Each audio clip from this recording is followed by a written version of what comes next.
احدهما عن الماضی وبالآخر عن المستقبل،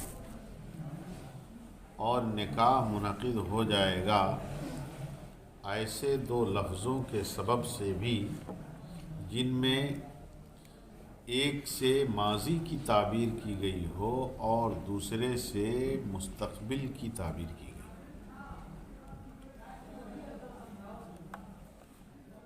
اس کی مثال یہ ہے، اس کی صورت یہ ہے کہ جیسے کوئی یہ کہے کہ زوجنی، کس کو مخاطب کرتے ہوئے؟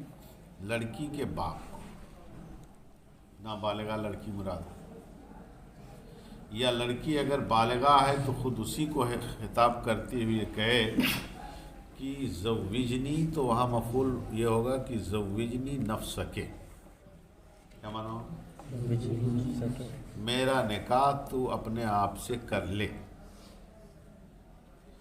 اور اگر نابالغہ یا ولی ہی صحیح، باپ صحیح لیکن اجازت یافتہ ہے اور اس کو پہلے سے اجازت حاصل ہے لڑکی بالغہ کی طرف سے، تو باپ سے بھی کہہ سکتا ہے کہ زوجنی بنتکا، زوجنی یعنی تو میرا نکاح کر دے، کس سے؟ اپنی لڑکی سے۔ فیقول، تو اب وہ کہے، کون؟ وہ لڑکی کا باپ، کہ زوجتکا، مفعول ثانی محذوف ہے، یعنی زوجتکا بنتی فلانتن بے قضا من المہر، میں نے تمہارا نکاح اپنی فلاں لڑکی کے ساتھ اتنے مہر پہ کر دیا۔ تو اس میں کہتے ہیں کہ دیکھو نکاح منعقد ہو جا رہا ہے جس میں ایک لفظ کی تعبیر ماضی سے کی گئی ہے، کون؟ زوجتکا، اور ایک لفظ کی تعبیر کس سے کی گئی ہے؟ مستقبل۔ لہذا نکاح اس طریقے پر بھی منعقد ہو جائے۔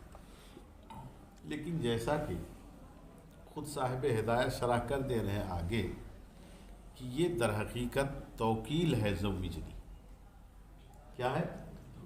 وکیل بنانا ہے، کہ جب کسی نے، بالغہ لڑکی نے مثال کے طور پر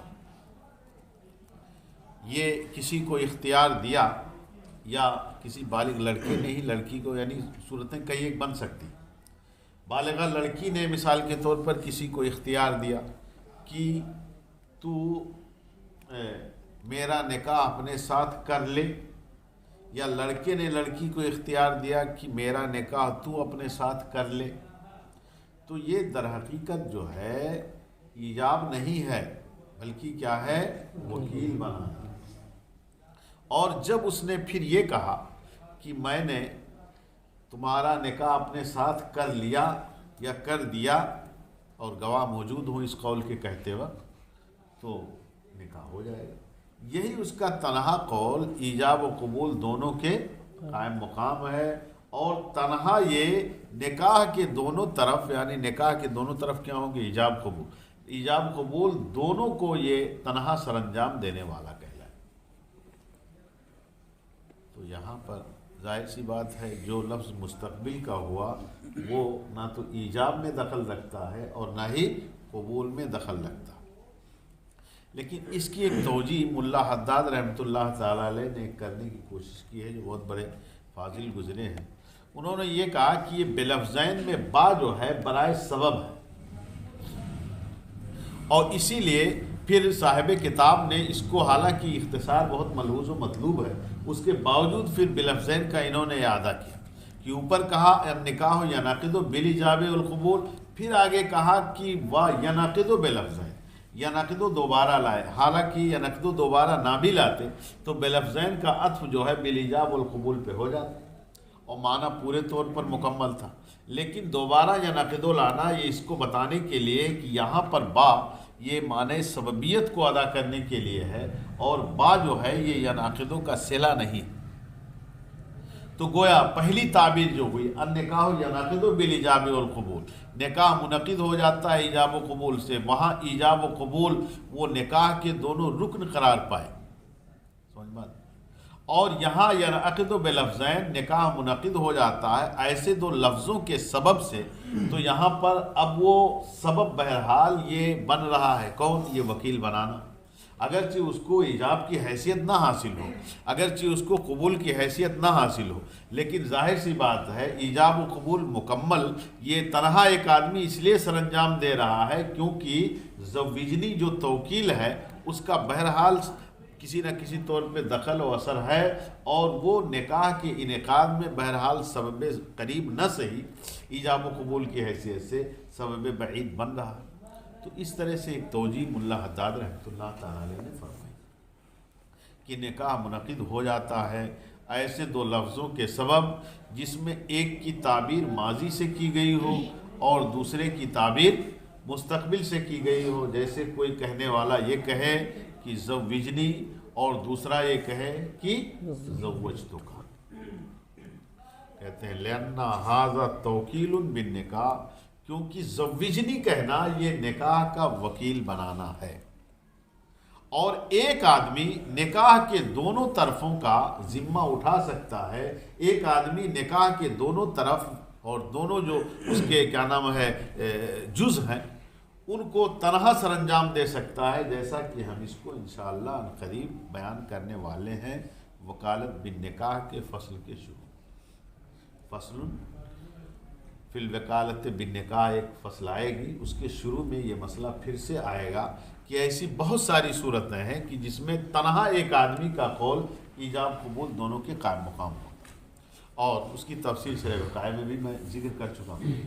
مثلا یہ ہے کہ آدمی دونوں طرف سے ولی ہے، مثلا اپنے نابالغ لڑکے کا اور کسی دوسرے لڑکے کی لڑکی، یعنی اپنے نابالغ پوتے اور پوتی کا نکاح کر رہا، اور دونوں کا باپ فوت ہو گیا، ولی دادا ہی ہے، لیکن لڑکا ایک دوسرے لڑکے کا ہے اور لڑکی کیا ہے ایک دوسرے لڑکے کی، نکاح ہو سکتا ہے کہ نہیں ہو سکتا؟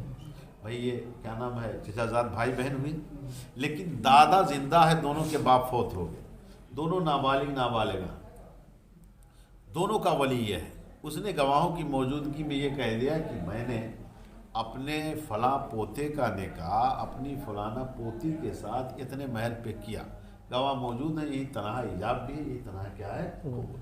بات سمجھ میں؟ اسی طریقے پر ایسا بھی ہو سکتا ہے کہ کوئی آدمی ایک طرف سے ولی ہے، دوسری طرف سے کیا ہے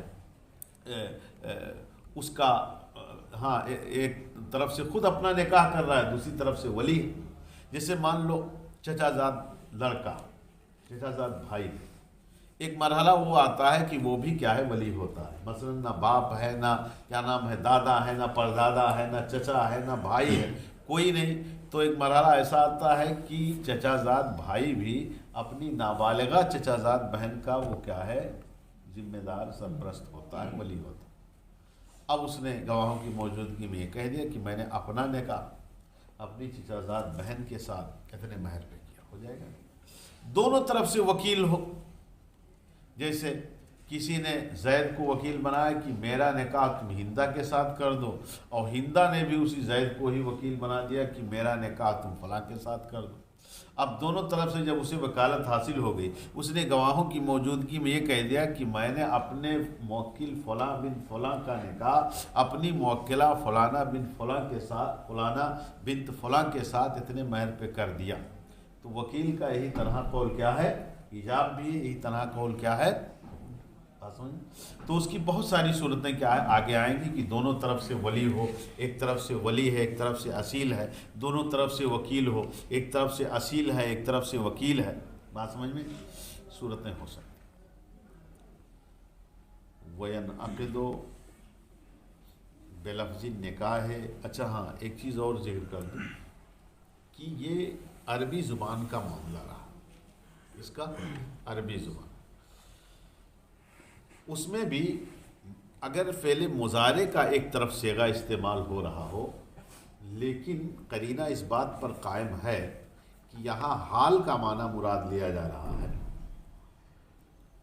مثلا گواہ موجود ہیں، پہلے سے رشتہ طے ہو چکا ہے اور سارا اہتمام انتظام کیا جا رہا ہے، سمجھ بات ہے، تو یہ سب اس بات کے قرینے ہیں کہ یہ معنی حال مراد ہے۔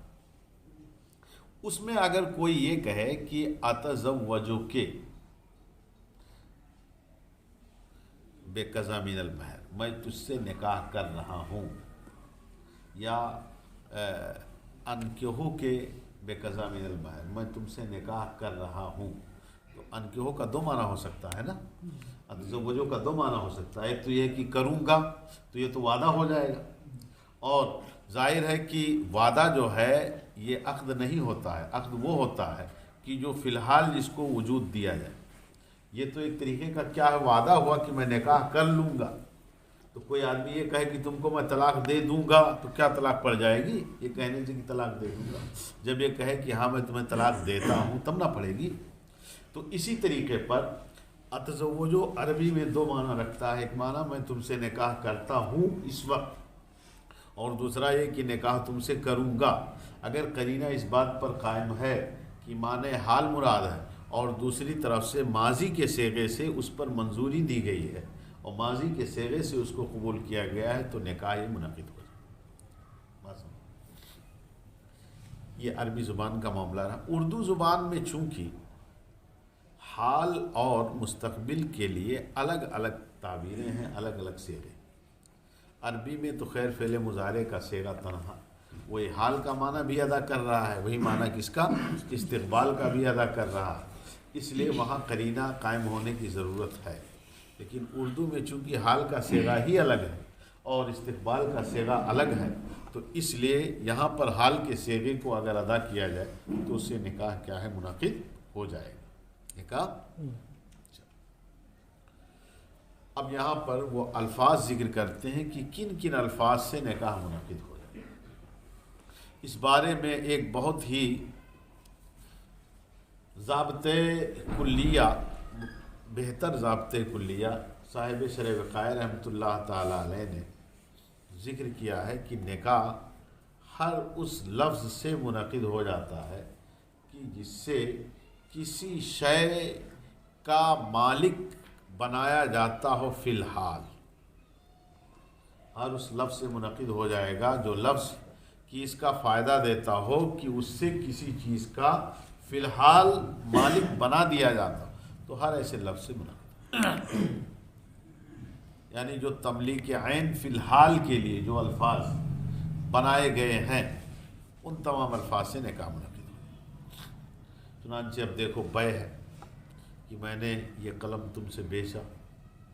یہ قلم کا مالک بنانے کے لیے لفظ بے یا کوئی بھی دوسری چیز کا مالک بنانے کے لیے لفظ وضع کیا گیا کہ نہیں وضع کیا، اور فی الحال اس سے تملیک کا فائدہ حاصل ہوتا. اسی طریقے پر لفظ شرا ہے. مثلا یہ کہے کہ میں نے خریدا اس قلم کو اتنے میں، تو بھی اس سے مالک ہو جاتا ہے دوسرا اگر منظور کر لے تو. کوئی آدمی یہ کہے کہ میں نے یہ قلم آپ کو ہبہ کر دیا، لفظ ہبہ استعمال کرے تو ہبہ سے بھی تملیک عین ہوتا ہے، فی الحال ہوتا. بات سمجھ میں.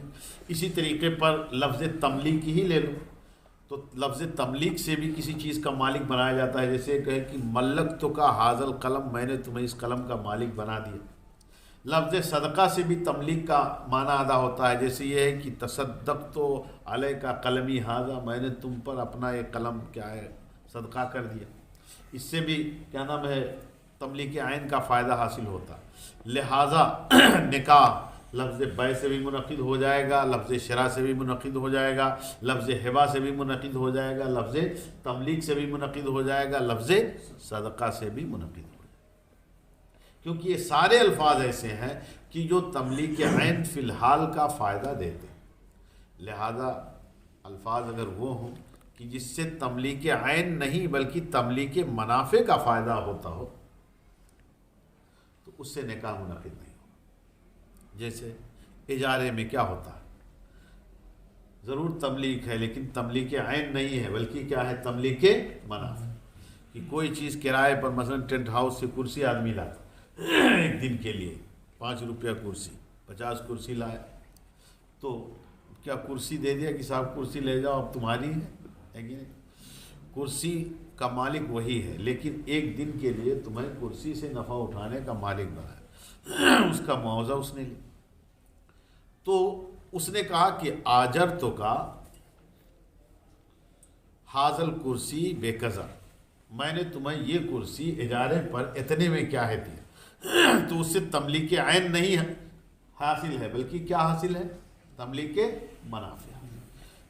اسی طرح منگنی کوئی چیز لی جاتی مانگ کر کے، اس میں بھی منافع آدمی مالک ہوتا ہے کہ نہیں ہوتا؟ فرق اجارہ اعارہ میں یہی ہے کہ اجارہ میں کچھ نہ کچھ معاوضہ رکھا جاتا ہے، اور اعارہ میں کوئی معاوضہ نہیں ہوتا ہے، بلکہ بغیر معاوضہ کے آدمی اختیار دے دیتا ہے کہ لے جاؤ بھائی۔ جیسے منگنی بھی تو کرسی لاتے ہیں لوگ اگل بغل پڑوس سے، بھائی ہمارے یہاں مہمان آنے والے ہیں، ذرا دے دیجیے اپنی کرسی، کوئی معاوضہ نہیں نہ رکھا جاتا ہے۔ تو منافع کا مالک بنایا اس نے کہ نفع اٹھا سکتے ہو، لیکن کوئی معاوضہ نہیں۔ تو لفظ اعارہ سے نکاح منعقد نہیں ہوگا، لفظ اجارہ سے نکاح نہیں، لفظ وصیت سے بھی منعقد نہیں ہوگا، کیونکہ وصیت سے بھی اگرچہ کسی چیز کا مالک تو بنایا جاتا ہے لیکن فی الحال نہیں، بلکہ بعد موت المورث یا بعد موت الموصی، وصیت کرنے والے کے مرنے کے بعد تب جو ہے یہ لفظ تملیک عین کا افادہ کرتا ہے۔ اس وقت تک چیز اسی کی ملکیت میں رہتی ہے، جب مر جائے گا، اور وہ بھی جب کہ چوتھائی تہائی مال کے اندر ہو تب، اگر تہائی مال سے زائد ہے تو ایسی صورت میں جو زائد ہے اس میں بھی وصیت نافذ نہیں ہوتی۔ چلو تو فرماتے ہیں کہ ینعقد بلفظ نکاح، نکاح منعقد ہو جاتا ہے کس کس لفظ سے؟ نکاح اور تزویج سے، یہ تو صریح لفظ ہیں دونوں۔ اور کس لفظ سے؟ ہبہ سے۔ اور کس ہبہ سے؟ مثلا عورت یہ کہے کہ وہبتک نفسی، کیا کہے؟ وہبتک نفسی بقضا من المہر، دوسرا آدمی کہے کہ قبلت یا رضیت، میں نے قبول کیا یا میں اس سے راضی ہوں، ہو گیا نکاح۔ تملیک جیسے وہ عورت کہے کہ ملکتک نفسی، کیا کہے؟ ملکتک نفسی، میں نے تمہیں اپنے آپ کا مالک بنا دیا۔ اس نے کہا قبلت، میں نے قبول کیا، نکاح منعقد ہو جائے۔ یا یہ ہے کہ صدقہ کا لفظ استعمال کرے کہ تصدقت نفسی علیک، میں نے اپنے آپ کو تم پر صدقہ کر دیا، تو اس طریقے پر بھی اگر دوسرا منظوری دے دے تو نکاح منعقد ہے۔ ہندوستان میں بلکہ دیگر تمام ملکوں میں بھی، چونکہ عورتوں کا نکاح وغیرہ سے متعلق خود مجلس میں آ کر کے اتنی سب جرأت و جسارت جو ہے اچھی نہیں نہ سمجھی جائے گی، اس بنیاد پر طریقہ ہی رائج ہے کہ وہ یہ سب سارے حقوق اپنے وکیل کو دیتی۔ اس کو دیتی؟ وکیل، ہاں، یعنی اجازت لینے والا جاتا ہے، ان کا وکیل بنتا ہے ایک طرح سے، اور یہ کہتا ہے کہ بھائی تم اپنا نکاح فلاں بن فلاں کے ساتھ یہ اتنے مہر پر کر دینے کا مجھ کو وکیل کر دو۔ کہتے ہیں چلو کر دیا ہم، لیکن اس سے زیادہ آسان یہ ہے کہ اس سے یہ کہا جائے کہ میں جو کہنے جا رہا ہوں اس پر تمہیں صرف ہاں کہنا، کیا کہنا ہے؟ ہاں۔ تو اس کو پھر استفہام کے الفاظ میں ادا کرے کہ کیا تم نے اپنا نکاح فلاں بن فلاں کے ساتھ کرنے کا اتنے مہر پر مجھے وکیل کیا، اور پہلے اس کو بتا دے کہ تم کو صرف ہاں کہنا، تو عورتیں ہاں جو ہے ان سے ضرور کہلوا لیتی، دائیں بائیں جو رہتی۔ اب ان سے اتنی لمبی چوڑی اگر تم تعبیر ادا کروانے کی کوشش کرو گے تو نکاح ہو چکا۔ بات سمجھ میں؟ خیر، تو یہ ذکر کر رہا تھا کہ نکاح، تزویج، ہبہ، تملیک، صدقہ، یہ سارے الفاظ ان سے نکاح منعقد ہو جاتا ہے، اور تعبیریں یہ ہو سکتی ہیں، لیکن عام طور پہ جو رواج ہے تو رواج یہی ہے کہ الفاظ عورت کی طرف سے نہیں ادا کیے جاتے عام طور پہ، بلکہ عورت کے وکیل کی طرف سے ادا کیے جاتے ہیں، اور کوئی آدمی اس سے کیا ہے وکالت کی اجازت لیتا ہے یا وکیل بنتا ہے۔ آگے دیکھو، قال الشافعی، امام شافعی رحمۃ اللہ تعالی علیہ فرماتے ہیں لا ينعقد الا بلفظ النکاح والتزویج، نکاح تو منعقد نہیں ہوگا مگر صرف لفظ نکاح سے یا صرف لفظ تزویج۔ یہ کہے عورت نکاح تو کا، یا مرد یہ کہے نکاح تو کے، یہ کہے کیا نام عورت کی تزوج تو کا، یا مرد یہ کہے کہ تزوج تو کے، اس سے تو نکاح ہو جائے گا، لیکن اس کے علاوہ لفظ ہبہ سے نکاح ہو جائے، لفظ صدقہ سے ہو جائے، لفظ تملیک سے ہو جائے، لفظ بیع اور لفظ شراء سے ہو جائے تو نہیں ہو۔ یہ قول کس کا ہے؟ امام شافعی۔ وہ یہ کہتے ہیں کہ بھئی لفظ کا ایک حقیقی معنی ہوتا ہے اور ایک مجازی معنی ہوتا ہے، نہ بطور مجاز یہ الفاظ نکاح کا معنی ادا کرتے ہیں نہ بطور حقیقت ہے، کیونکہ نکاح اور تزویج کا جو معنی حقیقی ہے، ظاہر ہے یہ الفاظ وہ معنی نہیں ادا کرتے، اور نکاح اور تزویج کا جو معنی مجازی ہے وہ بھی ان سے نہیں ادا ہوتا، ان الفاظ سے۔ لہذا جب یہ معنی نکاح ادا کرنے کے لیے نہ تو بطور حقیقت جو ہے معنی ادا کرتے ہیں، نہ بطور مجاز معنی ادا کرتے ہیں، تو ایسی صورت میں ان الفاظ سے نکاح کیسے ہو؟ یہ امام شافعی رحمۃ اللہ تعالیٰ علیہ کا قول اور ان کی دلیل۔ دیکھو فرماتے ہیں لِأَنَّ التَّزْوِيجَ لِلتَّلْفِيقِ، کیونکہ تزویج کا لفظ جو ہے یہ تلفیق کے لیے ہے، یعنی ایک کو دوسرے کے اوپر چسپاں کرنے کے لیے ہے، ایک کو دوسرے کے اوپر منطبق کرنے کے لیے۔ چنانچہ عربی محاورہ ہے کہ لفقت بین ثوبین یا لفقت احد الثوبین بالآخر، کہ میں نے دو کپڑوں کو ایک میں کیا ہے جوڑ دیا۔ تو یہ تزویج کا معنی لغوی ہے۔ تزویج کا معنی ایک کو دوسرے کے ساتھ جوڑ دینا، ایک کو دوسرے کے ساتھ جو ہے ہم رشتہ پیوست کر دینا۔ اور نکاح کا لغوی معنی کیا ہے؟ ضم۔ کیا معنی؟ ضم، یعنی ملا دینا۔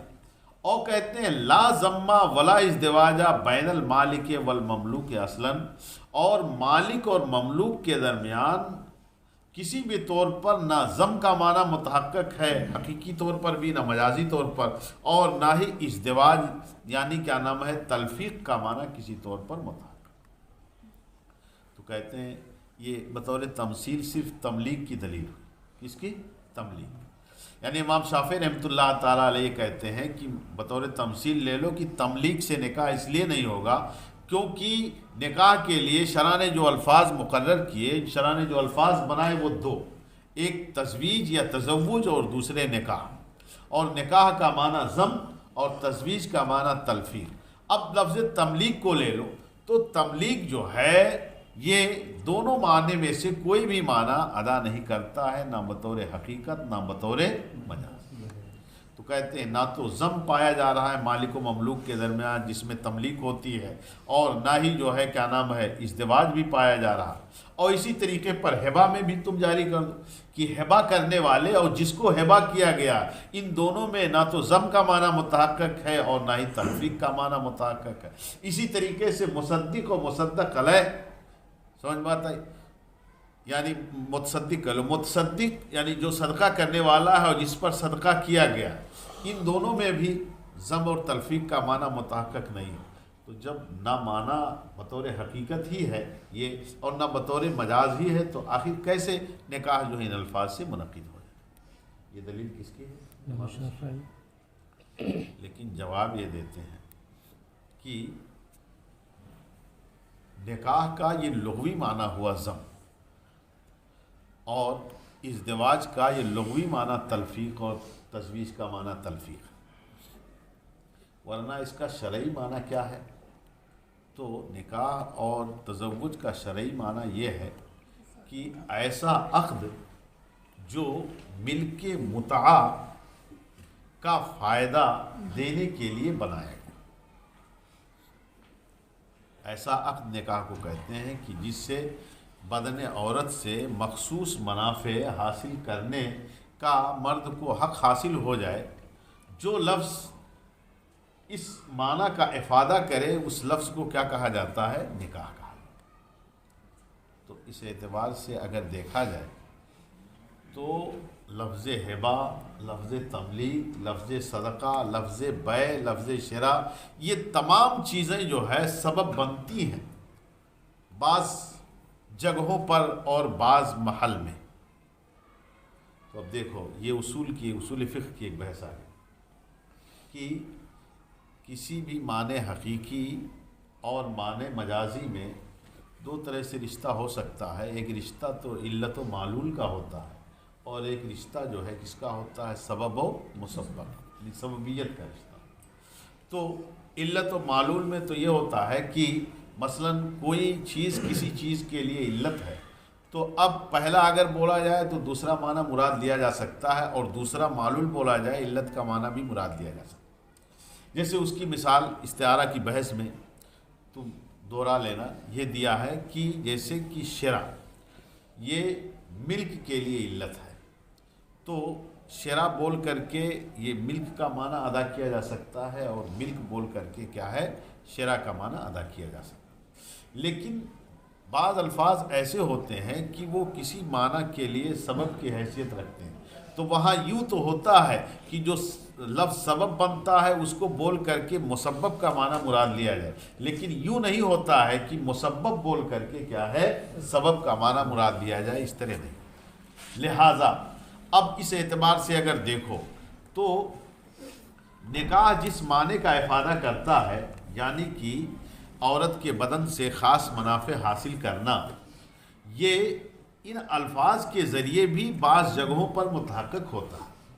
جیسے کوئی آدمی کسی باندی کو خرید لے، کوئی آدمی کسی باندی کا کسی کو مالک بنا دے، کوئی آدمی کسی باندی کو ہبہ کر دے، کوئی آدمی کسی باندی کو صدقہ کے لفظ سے کسی کے حوالے کر دے، تو ظاہر ہے کہ جس کے حوالے بطور ہبہ کیا گیا، بطور صدقہ کیا گیا، یا بطور تملیک کیا گیا، یا بطور بیع کیا گیا، تو اس کا مالک ہوا کہ نہیں ہوا؟ اب یہ مالک ہو جانے کے نتیجے میں اس کو یہ بھی تو حق حاصل ہے کہ وہ اس کے بدن سے وہ مخصوص منافع حاصل کر سکتا ہے جو منکوحہ سے حاصل کرتا ہے۔ لہذا اس بنیاد پر یہ سارے الفاظ کیا نام ہے ملک متعہ کے حصول کے لیے سبب ضرور بنتے۔ کیا بنتے؟ سبب۔ لہذا یہ الفاظ بول کر کے نکاح کا معنی ادا کیا جا سکتا، لیکن اس کا الٹا نہیں ہو سکتا کہ کوئی یہ کہے باندی کو خریدنا مقصود ہے، اور یہ کہے کہ کیا نام ہے نکاح تو ہذہ الجاریہ بے قضا من المال، میں نے اس کیا نام باندی سے نکاح کیا اتنے مال پر، تو یہ کہہ کر کے خریداری کا معنی نہیں ہو سکتا، کیونکہ استعارہ کے بیان میں جیسا کہ آپ دہرا لو اس کو کہ یہ تو ہوتا ہے کہ سبب بول کر کے مسبب کا معنی ادا کیا جاتا ہے، لیکن مسبب بول کر کے سبب کا معنی ادا نہیں کیا۔ چلو تو فرماتے ہیں کہ لنا ہماری دلیل یہ ہے کہ تملیک یہ ملک متعہ کا سبب ہے۔ کیا ہے؟ سبب فی محلہا، لیکن محل متعہ میں یہ قید اس وجہ سے لگائی ہے کہ تملیک ہر جگہ جو ہے ملک متعہ کا سبب نہیں۔ اچھا، ملک متعہ کا مطلب کہ عورت کے بدن سے مخصوص منافع حاصل کرنا، جمع بوس و کنار وغیرہ کا حق حاصل ہو جائے، یہ ملک متعہ۔ تو تملیک یہ سبب ہے ملک متعہ کا محل متعہ۔ محل متعہ کون ہے؟ باندی۔ کون ہے؟ باندی۔ لہذا اگر غلام کو کوئی مالک بنائے تو ظاہر ہے کہ غلام سے اس طریقے کا نفع حاصل کرنا جائز نہیں۔ محل میں کیسے؟ بواسطۃ ملک رقبہ، ملک رقبہ کے واسطے سے۔ رقبہ سے مراد صرف گردن ہی نہیں، بلکہ یہاں جز بول کر کیا مراد لیا گیا ہے؟ یعنی ملک ذات کے واسطے سے، کہ آدمی جب کسی ایسے لفظ کو بولے کہ جس لفظ کو بول کر کے کسی کی ذات کی ملکیت حاصل ہوتی ہے، اور اس ذات میں اگر کیا نام ہے متعہ یعنی کہ اس کے بدن سے مخصوص نفع اٹھانے کی اجازت حاصل ہو، تو یہ لفظ جو ہے جس طرح ملک رقبہ کا افادہ کرتا ہے، ایسے ملک متعہ کا بھی افادہ کرتا ہے۔ اور ملک متعہ ہی تو کہتے ہیں یہ نکاح سے ثابت ہوتا ہے۔ ثابت نکاح سے کیا ہوتا ہے؟ یہی ملک متعہ، اور سببیت یہ طریقے مجاز سے ہے۔